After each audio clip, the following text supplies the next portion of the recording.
Oh, it's hiding in the bathroom. Thanks. Thanks. Yeah, they really did these, and I hate because nobody can see them because they're not tall enough to see them. You do. Hey everyone, look at my face. It's devastating, right? I want to inform everyone about the risk of a BBL broadband laser facial. I recently went in to see my esthetician and was told that this would be perfect for my skin. No risk, no scarring, no downtime, just a little bit of swelling. Unfortunately, after my service, I went into shock, had to be sent to the ER, and now have first and second degree burns. This service is not for melanated skin, not for pigmented skin, and at this point, shouldn't even be offered to people with brown skin. Look at you, so cute. She's ready. No, sis, this shit hurts. I'm never fucking coming back. Do you understand me? I'm never coming back. This shit fucking hurts so bad. This shit hurts so bad. I've been here since 7:30 this morning. I'm just leaving. I woke up freaking the fuck out. This shit hurts so fucking bad. I'm about to just pee on myself because I gotta pee. And I don't care. Yes, I did. But he still gotta take me home. That's a 20-minute fucking drive. I hate this. I'm never coming back. I don't even want to come back to Miami. I don't want to come back to Florida, period. This is how the fuck they treat people. I'm 38. Boyfriend is sexy and 22. He swears he's single, but I've been put into a baby mama's fight club. He spent the night at my apartment, and several women put Apple AirTags in my car. Now I suffer random ass whoopings all over town. Attacked while getting my nails done. Attacked in the Burger King drive-thru. Wig snatch at the post office. He wants me to take self-defense classes and stop embarrassing his name by losing fights everywhere. He says he can't control what others do, but I can learn to protect myself. Recently found out he's planning the fights and has guys filming and uploading the fight videos to his channel. I'm healing, but also mad as F. Leaving him is not an option because I don't want the hood rats to win. Advice. Where you been, Bob? Ooh, ooh. Bob got smacked. Wow. What was that for? What was that for? Coming out the house and going out there smoking and going on and all that. Ooh, Bob. Oh, my. I don't want to do it no more. To do it again, it felt good, Bob? He said it felt good. I done done it. He said it felt good. Felt good, Bob? Knock the fuck out. Wow, Bob. Yeah. Smacked him with the whoop whoop. Pop said that felt a love tap, wasn't it? Yeah. Will you marry me? Sorry, nah. You said to yourself.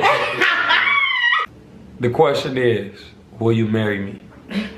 Yeah.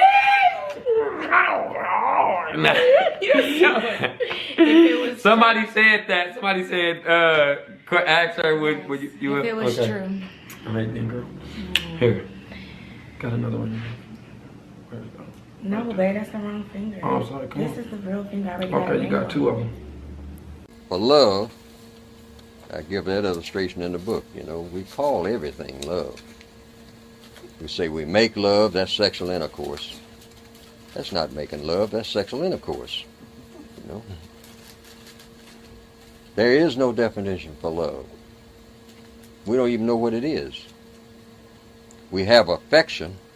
That's as close as we can get under this system.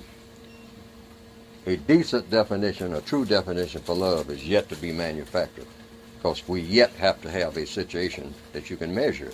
You can't measure it. There's no way to measure it under this system. Because you can't have love. Where's the logic? You can't have love without justice. In an unjust system, there's no way that you can have it. That's why we call everything love. Sex is love. We're making love. You're not making love. You're just having sex. See? I killed her. because I loved her. All right, thank you. Guy stand right there in court. Why'd you kill her? Well, I killed her because I loved her. That doesn't even compute. That doesn't make sense. You killed her because you loved her. You know, and you're still here. What would you do with somebody you hated? See what I mean? It doesn't make sense. Woman, before you leave here, you're going to tell me you love me. I'm going upside your head. Okay. There's an old saying. I think it's a song. I told you that I loved you, now get out.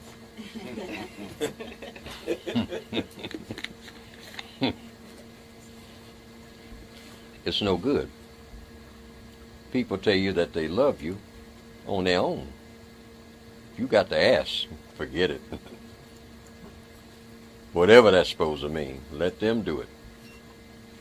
According to compensatory logic, love without justice does not and cannot exist. Love is justice, and justice is love. Both are one and the same.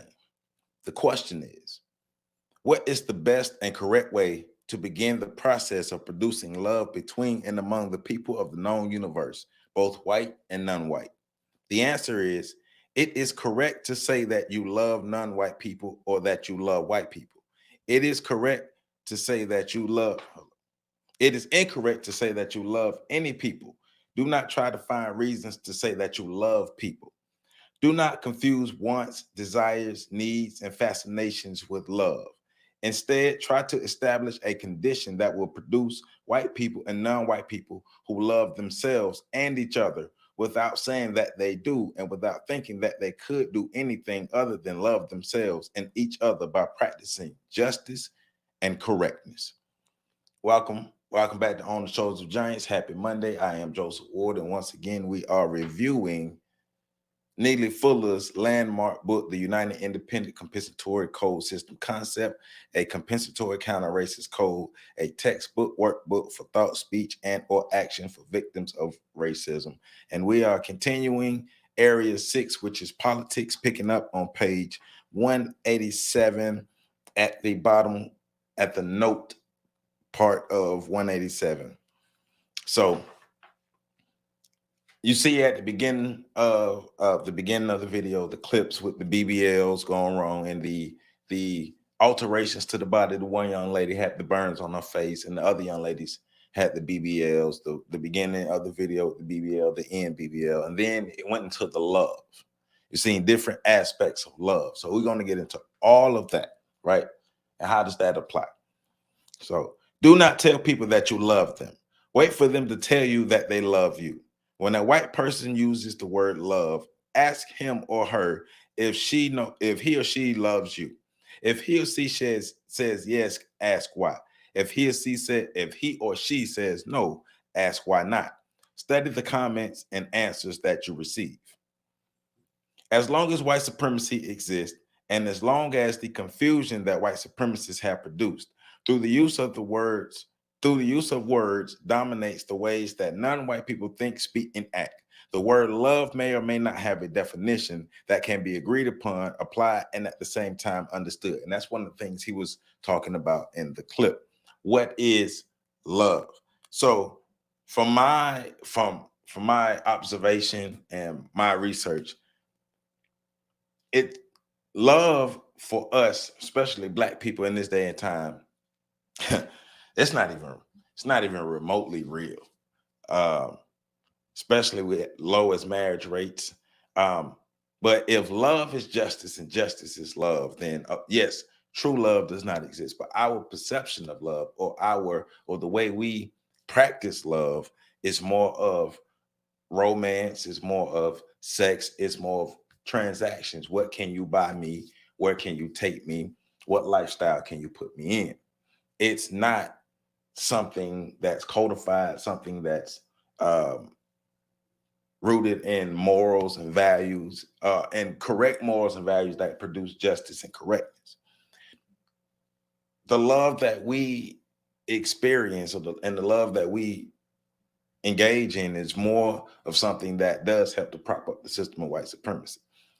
Once again, 25% marriage rates. We went from 80% marriage rates to 25% marriage rates. So our idea of love is something that is just some fly by night thing. Just it's an idea. It's a fleeting feeling. That's exactly what love is for us. It's a fleeting feeling. It's also an idea, but it's not something that's practical or concrete that we can actually use in mass. I'm not saying absolute, but I am saying in mass, not something that we can use in mass to be able to create justice and correctness. It's something more so to make people feel good at the present time and moment. So therefore, I agree with him in this concept of we don't really know what love is. There's no real definition of love. We have our ideas and concepts that were given to us about what love is, but it's nothing that is tangible or concrete, because you see the way we practice love produces nothing, because it's an idea. It's a fleeting idea and a fleeting feeling. Do not wait until you so-called love or like non-white people before you speak and or act to minimize conflict, or before you speak and act to help the person who needs help the most. Racist man and racist woman collectively operate the system of white supremacy in such a manner that people who are classified as non-white are not permitted to express love for each other. This is key. White supremacy, while subject to white supremacy, the non-white people of the known universe are only permitted to show some limited affection or concern for each other.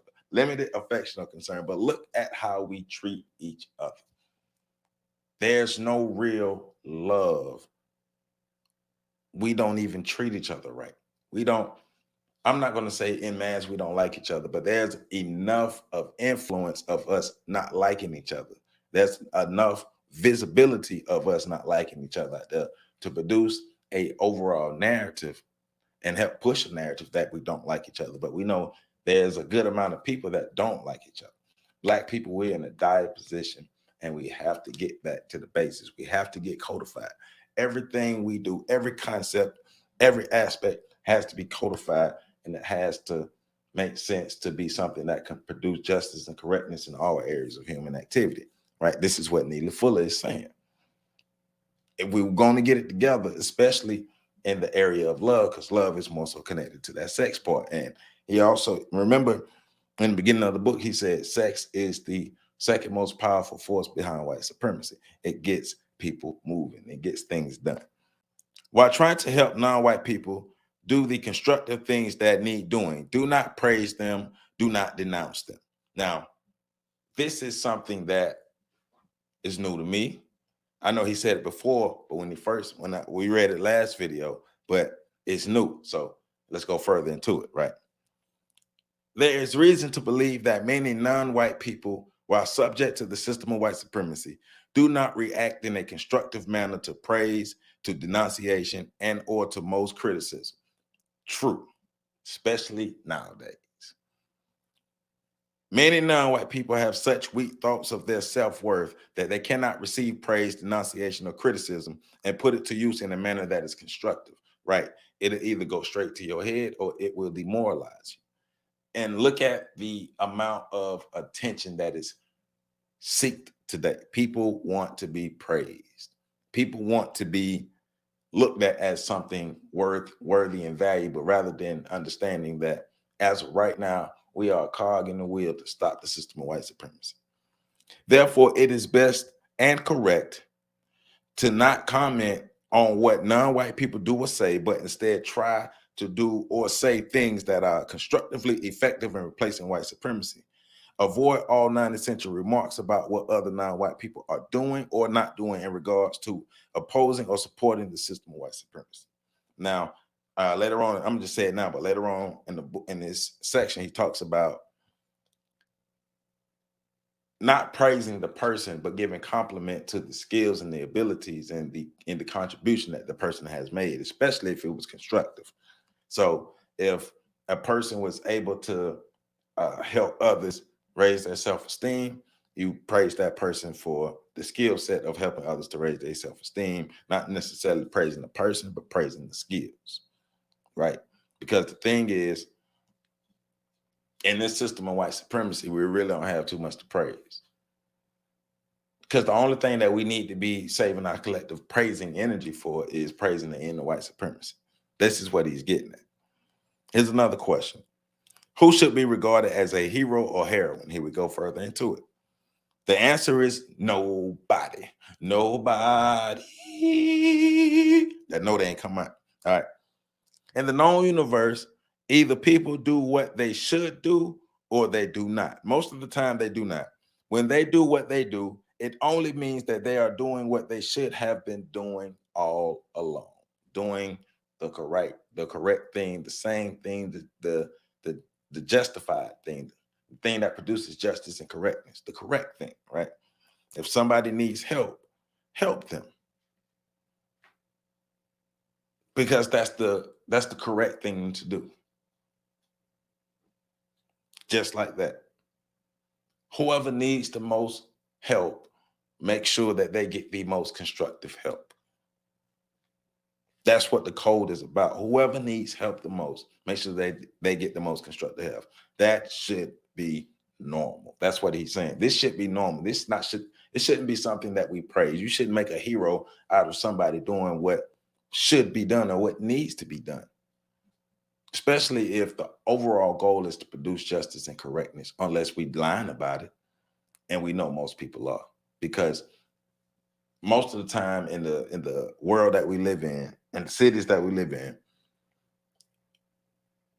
overtly or covertly, especially white people, are, dedicated to maintaining the system of white supremacy. So it may look like it helps you, but does it really? Here's another question. Should a person take pride in being non-white? The answer is no. The person should not take pride in being anything. What a person should do is, 1, seek to know truth. 2, seek to use the truth in such a manner as to produce justice and correctness in all areas of human activity and human interaction. Here's the note. The aforementioned is all that needs doing by any person, any place, at any time. Learn from all people, both white and non-white, everything that you can that is of constructive value. Do not, however, praise any person in the known universe for being an example of what a person should be. We should be good. We should be just. We should be kind. We should be nice. We should be helpful. These things should be commonplace. But in the system of white supremacy, it's not commonplace. When you plant something in toxic soil, everything that comes out of that toxic soil will be toxic. The degree of toxicity may vary, but everything that comes out of that soil will be toxic. America is the toxic soil, and everything that came out of it is toxic, including us.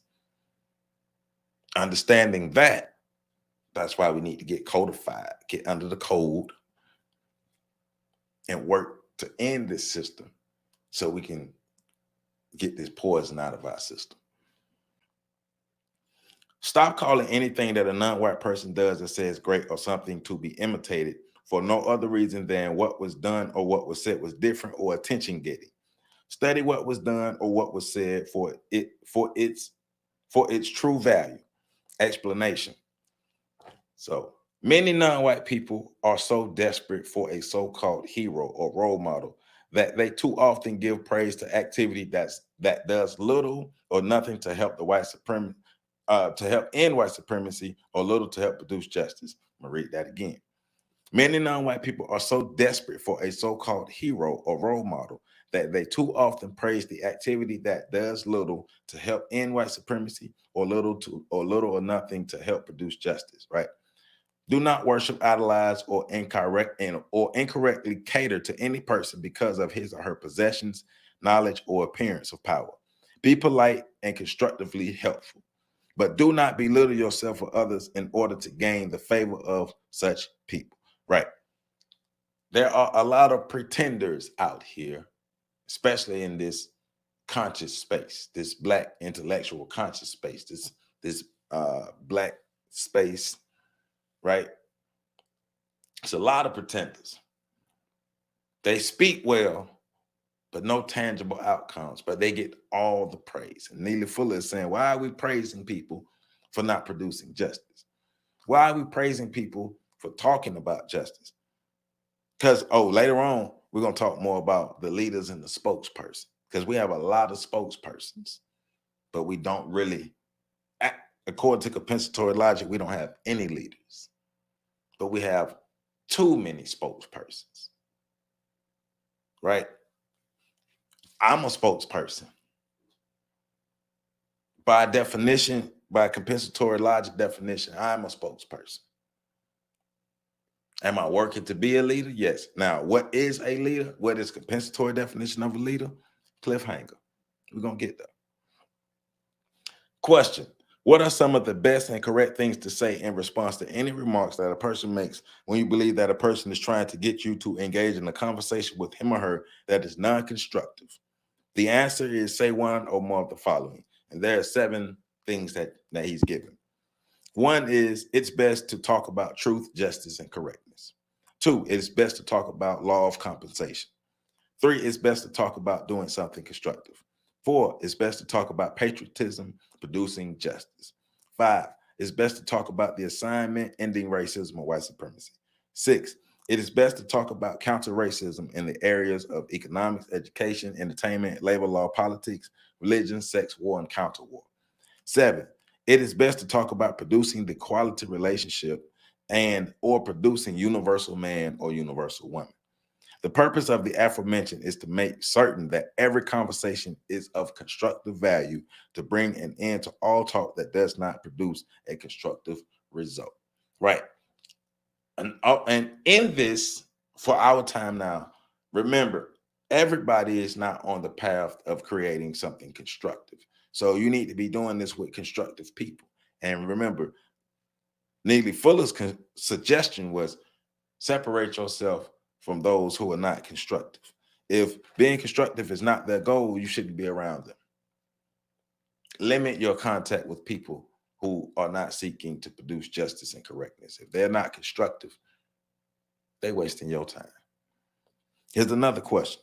What is one of the most important things to remember to do when you are seriously criticized, rebuked, or mocked as you try to accomplish something of constructive value?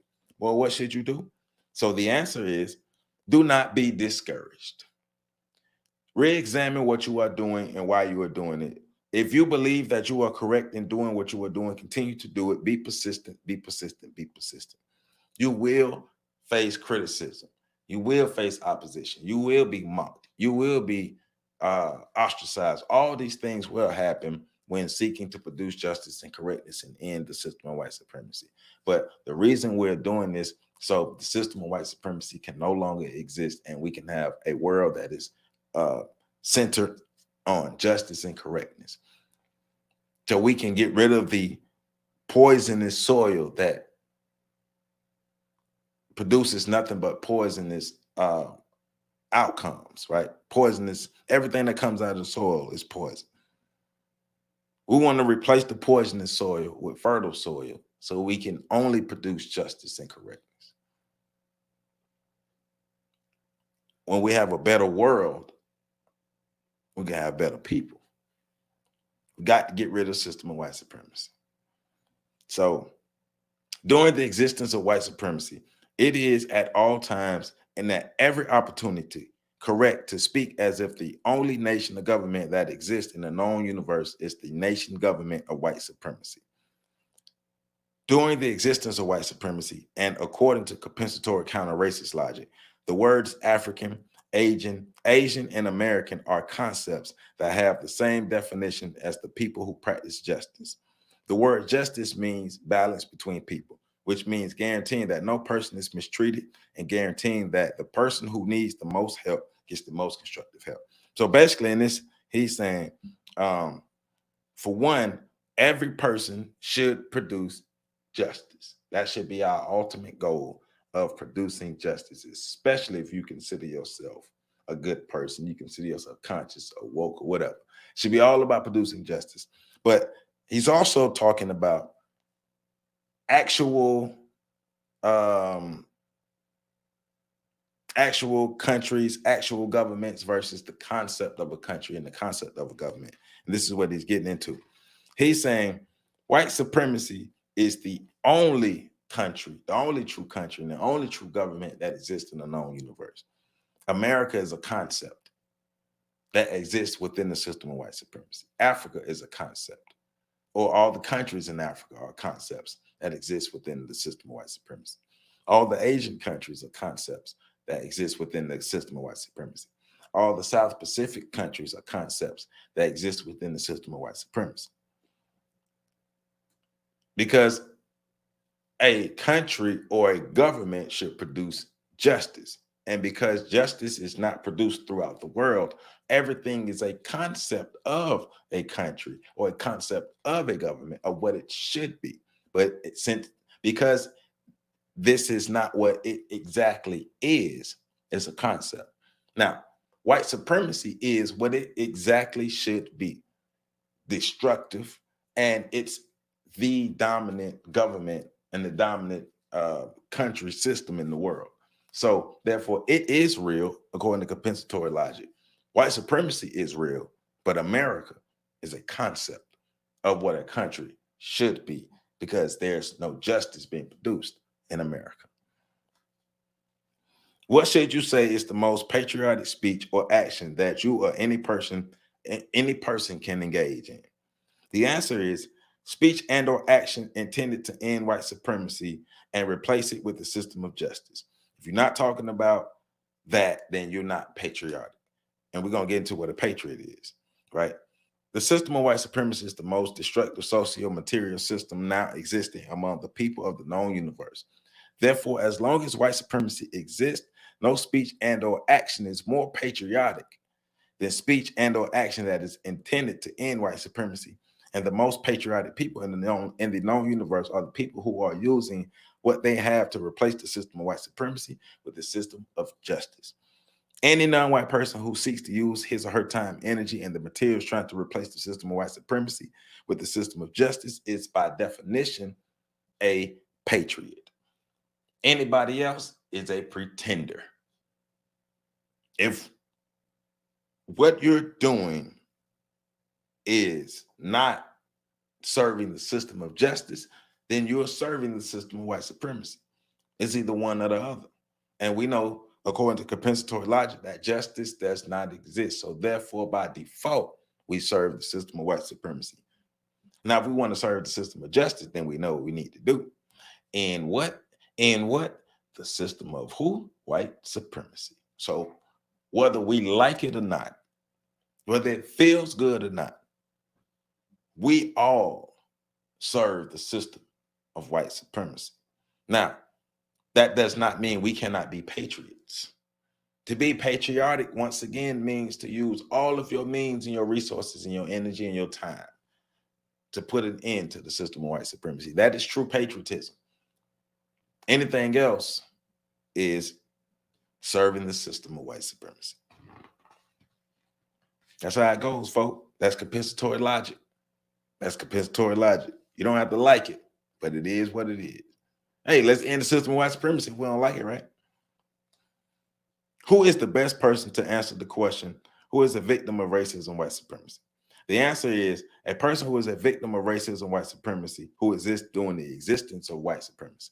So if you're not a non-white person who is a victim of white supremacy who exists during the existence of white supremacy, you have no business speaking on being a victim or speaking on being a victim of white supremacy. You cannot conceptualize, conceive, or speak on anything that has to do with victimization of the system of white supremacy. You can have ideas, you can have theories, but you're most likely going to be wrong because you don't experience the system of white supremacy. So basically he's saying, do not let anyone who is not a non-white person who's a victim of white supremacy try to tell you what it's like to be victimized by white supremacy. Shut that shit down. All right? So is there anything that you as a victim of racism can do that is of constructive value while you are subject to racism? If so, what? The answer is yes. There's something that you can do and should do. Try to use all of your time and energy doing your best to say everything that you can to replace the system of white supremacy with the system of justice. Try to do and say whatever you do and say according to a carefully planned code of thought, speech, and or action that produces constructive results. The code of thought, speech, and action must be used all of the time in everything that you say and do in every area of activity, being codified, compensatory code, being codified. Getting on code. We got to get on code. That is a priority of us to create the code and get on code. It's a priority. We have to get active in creating a code and getting on code. No, we have codes that we've created. Go to thepaxinc.org. I think I said it right, thepaxinc.org. The website changed. So I get it right. I get it from Patrick. It'll be in the description. Who is the best qualified to think, speak, and act according to the United Independent Compensatory Code concept system? The answer is the person who thinks, speaks, and acts according to the United Independent Compensatory Code concept system. If you don't live under the code, if you're not codified, you can't talk on the code because you don't know about the code because you just pretended now. We don't need no pretenders, all right? So what is the best way for non-white people to help themselves? The first thing that non-white people should do to help themselves and all other people is to think, speak, and act with the intention of ending white supremacy and replacing it with the system of justice. Anything else we're doing, we're wasting our time. That's basically the underlining theme that Neely Fuller's getting at within this whole textbook is anything that you're doing that does not work to end the system of white supremacy, you're wasting your time and everybody else's time, and you're doing nothing but uplifting and supporting the system of white supremacy. When a non-white person tells you that he or she is not a victim of racism, say the following, because we have a lot of people who like to say that they're not victims of racism because they, especially the people who had the ability to have upward mobility, who've been successful and who've been accepted into white spaces, right? So when a person tells you that he or she is not a victim of racism, say the following. Say, congratulations, and then say, please tell me how you did it, and then please tell me how I can do it. And so the note is to not be subject to or to be a victim of white supremacy means to not be subject to or be a victim in any area of activity, either directly or indirectly. So they're not just talking about one area. You can't be like, well, I got my business success, but in these other areas, I'm still facing racism. I'm still being discriminated against. I see racism, I see all these things, but I'm not a victim, but nah, it's across the board. And we can prove that, yes, you've had upward mobility, but nothing you've done has ended the system of white supremacy. You've just been able to move up within the system. The system has been modified and refined to allow non-white people to be able to move up in the system because you can help the system. If you are seen as someone who is an asset to the system, they will allow you to be an asset to help what? To help you do what? To help you do what? Support the system of white supremacy. Yeah, you successful. Yeah, you balling out of control. And so is white supremacy. When someone says that non-white people should not identify as so-called victims of white supremacy, ask him or her the following. Do you believe that white supremacy exists? Well, do you? Do you believe that white supremacy is practiced by white supremacists? We got some questions for y'all. That's one thing I do like about Neely Fuller. He like to ask questions. Do you believe that the white supremacists have victims? If white supremacy exists and the white supremacists have victims, who are those victims and where are they victimized and how? If the non-white people of the known universe who are subject to white supremacy should not be called victims of white supremacy, what should they be called? Right? So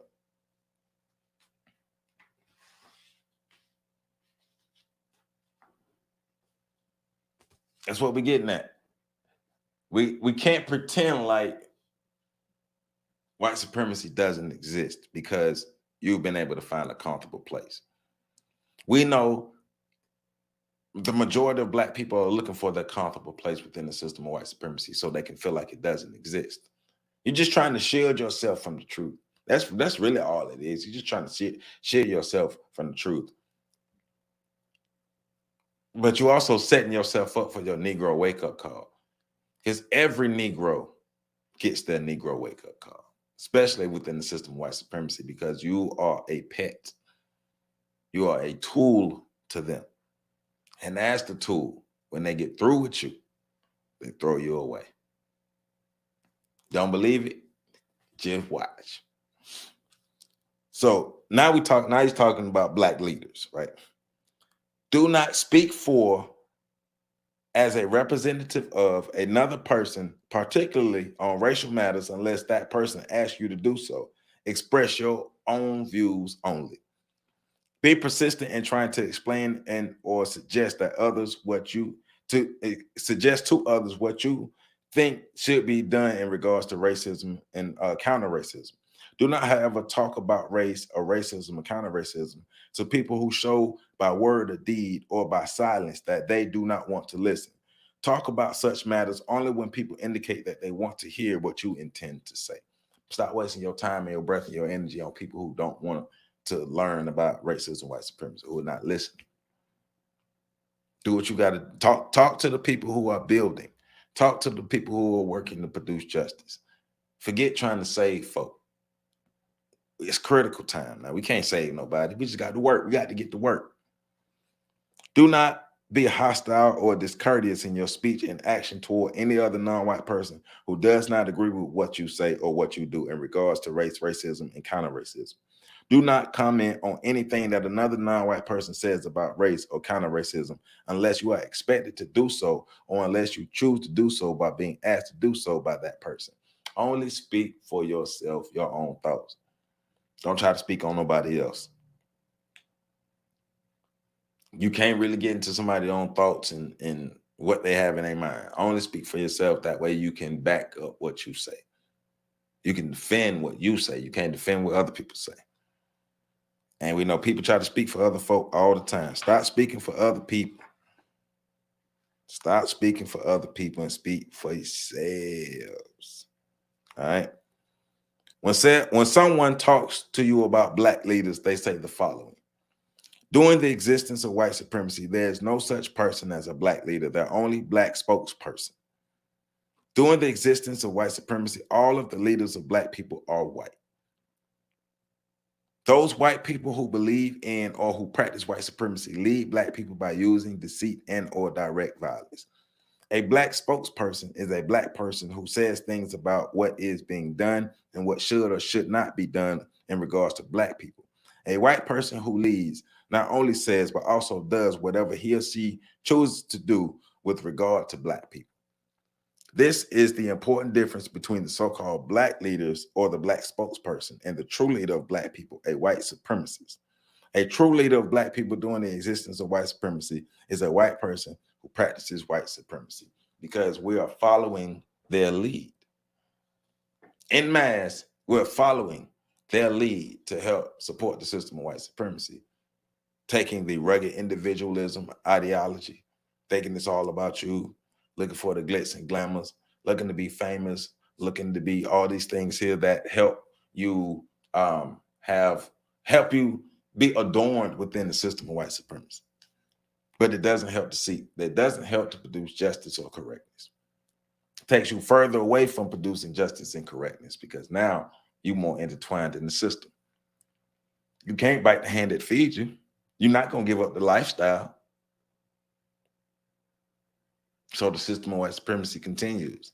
You talk about it shouldn't exist, it's wrong, it's bad, you wish it doesn't exist. But when you had a chance to fight it, you chose the comfortable lifestyle within the system of white supremacy, holding it up.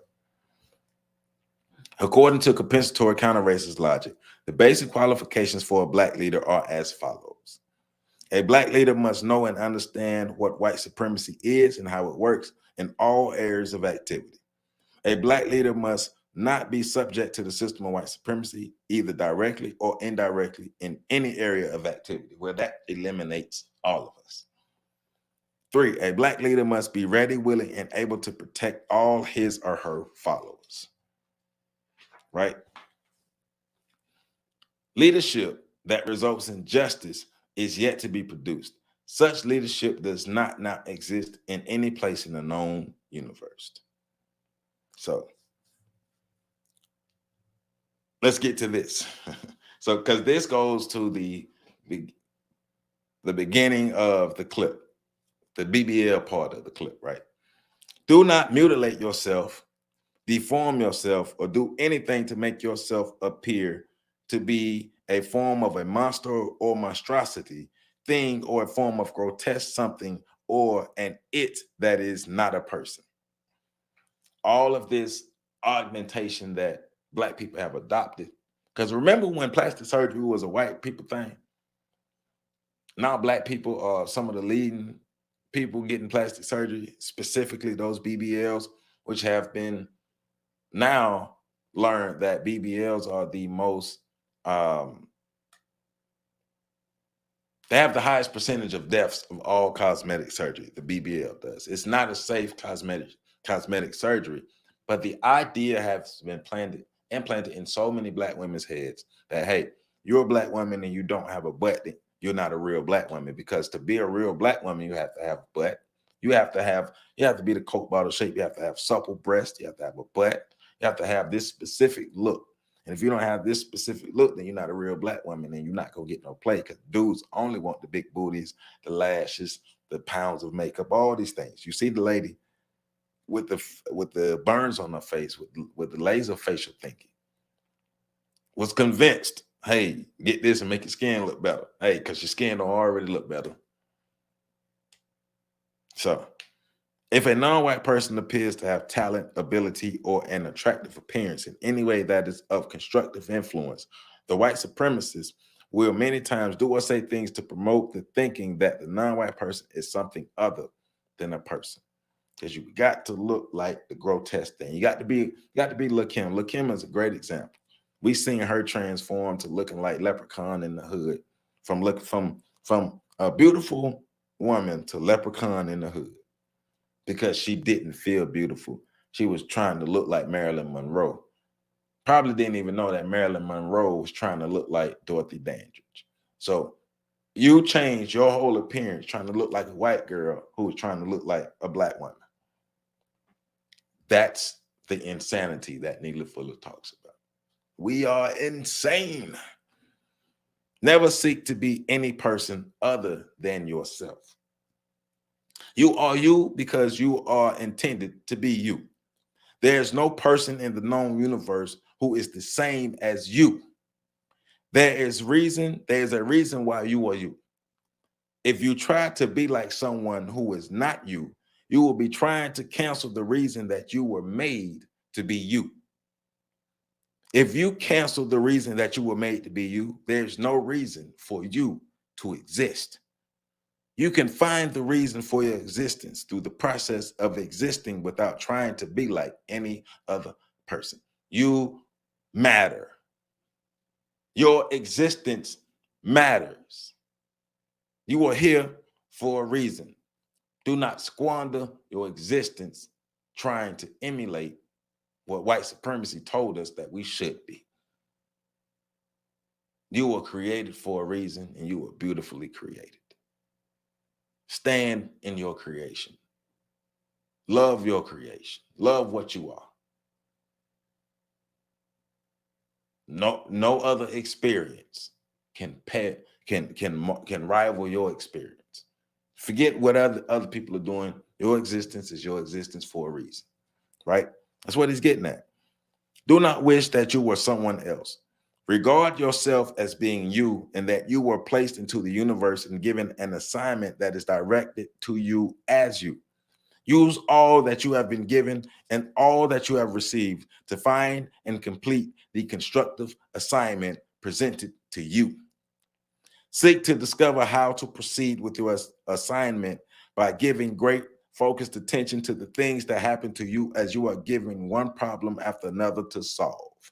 Know and understand that your assignment will likely be revealed to you through the process of problem solving. All right? There's reasons to believe that each person will be given what it takes to do his or her part in solving the major problem, starting with the gift of his or her existence in the universe itself.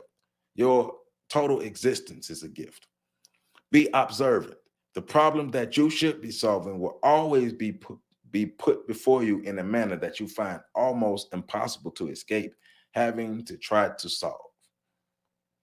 When asked why you use time and energy thinking, speaking, and acting trying to replace white supremacy with justice, say, according to compensatory logic, it is the assignment of my existence. There's no other assignment that's greater than the assignment of ending the system of white supremacy. According to compensatory logic, every person who is produced into the known universe is given an assignment that is the assignment. The assignment is presented to that person in the form of one major problem that has been proven to be greater than all other problems presented to that one person. Your existence matters. It matters. Let's talk about lifestyle. Which so-called lifestyle is correct to seek to maintain, imitate, or glorify the so-called white lifestyle or the so-called black lifestyle? The answer is neither. It is correct for all people to practice only that form of codified behavior that makes the best use of truth, that which is such a manner that justice and correctness is produced and maintained. The so-called white lifestyle and function is the maintenance and expansion or refinement of the system of white supremacy. The so-called black lifestyle and function is the pitiful, primitive, stupid, or silly reaction to the maintenance, expansion, and refinement of the system of white supremacy by the victims of the system. The black lifestyle is specifically designed to keep black people in a condition and status that is pitiful, primitive, silly, and or stupid. In addition, there is practically nothing in the lifestyle of black people, past or present, that is both strong and unworthy enough value to cause racist man or racist woman to end the practice of white supremacy. The person who can truthfully say that the system of white supremacy produces non-white people or white people who can correctly be called quality people. Quality people are people who are truly and totally constructive in value. So the lifestyle, I say a lot, everything that we do, we need to throw it away and start over, right? So even the way that we exist, the black lifestyle, the idea of black lifestyle, because think about it, right now in 2023, the idea is if you are not hood, then you are not black.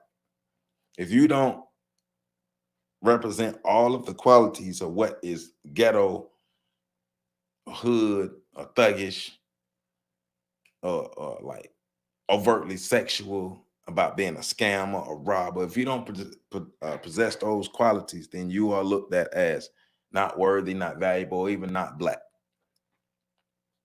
The black lifestyle is a destructive lifestyle, and we have to change that. We can't be out here being destructive on purpose. We can't.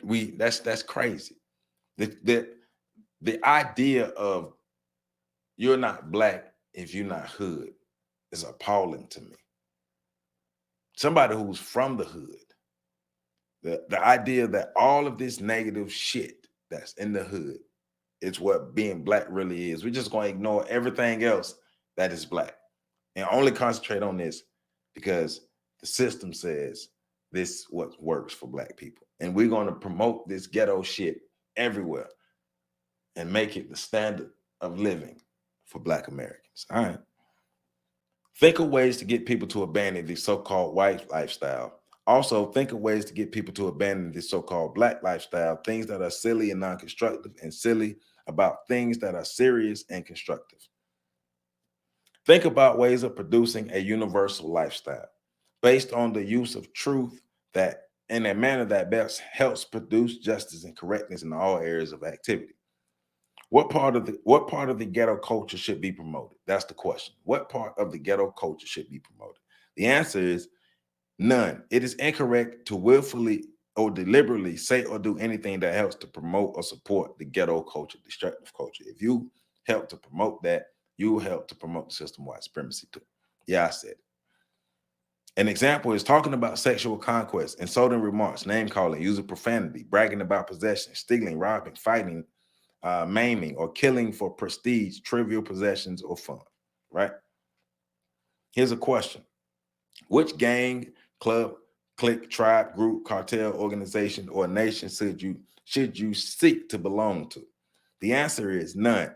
Do not seek to belong to any person, creature, place, or thing. Instead, seek to produce peace by using truth in such a manner as to best produce justice and balance and correctness in all things that you do, in all things that you say, in all areas of activity.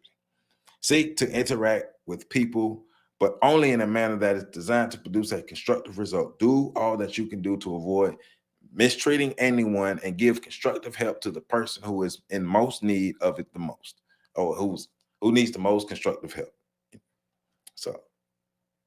So let's move to on family. So we got to cover this before we close this out. We got to cover family, right? So this is akin to what Dr. Welsing was talking about.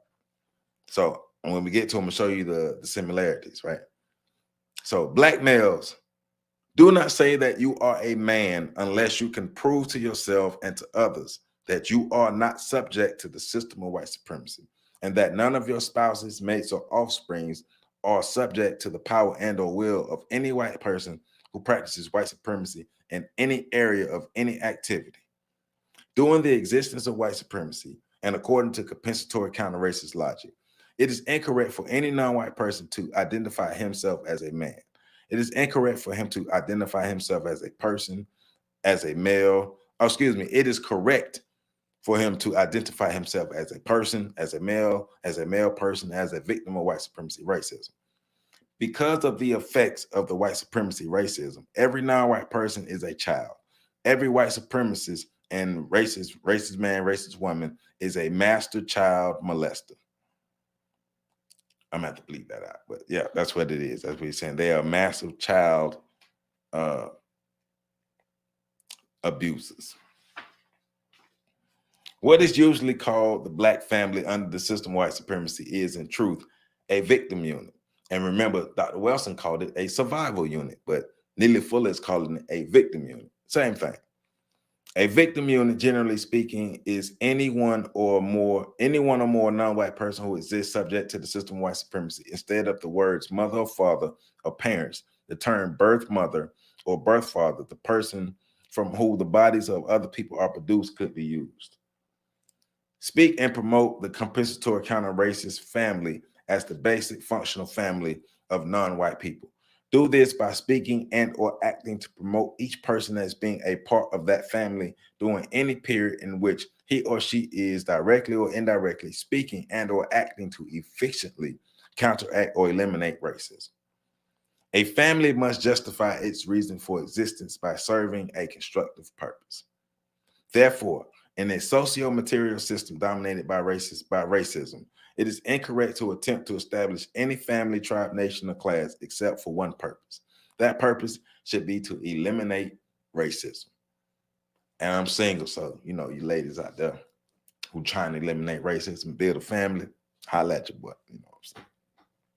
So yeah, so any family that you're trying to create, any family, group, tribe, nation, whatever you're a part of, if the overall goal of you all is not to end the system of white supremacy, then you tripping and you wasting your time and everybody else's time.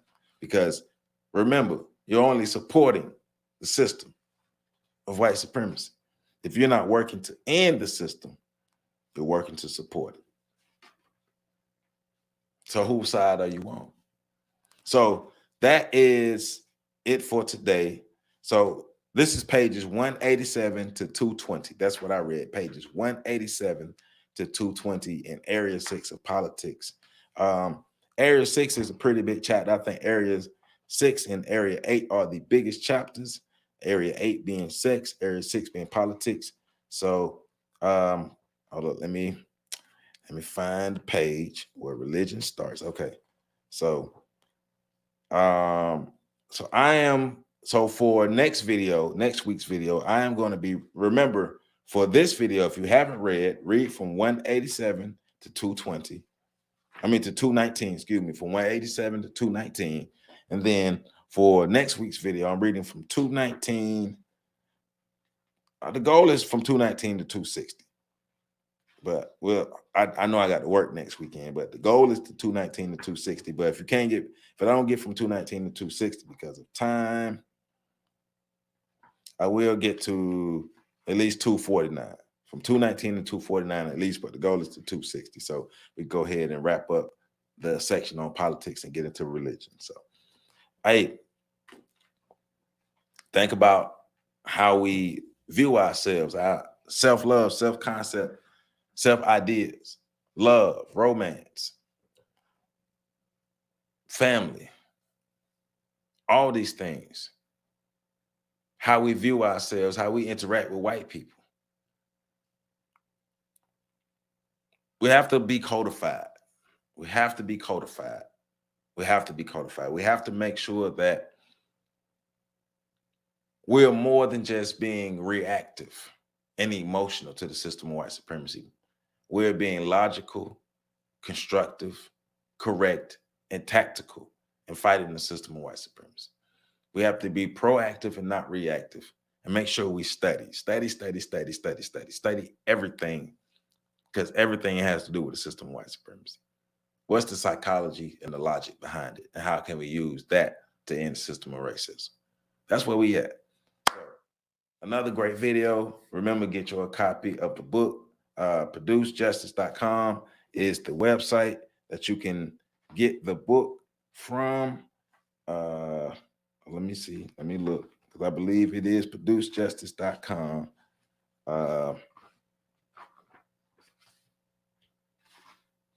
Hold up. I'm looking for the website. I wrote it. Where is it? I believe it is ProduceJustice.com, or ProduceJustice.org. Either way, it'll be in the link to get the book directly from Neely Fuller will be in the description. So make sure you check it out. I believe it's ProduceJustice.org. So, but it'll be in the description either way. So love you all. Joseph Ward on the Shoulders of Giants. Make sure y'all catch the next video.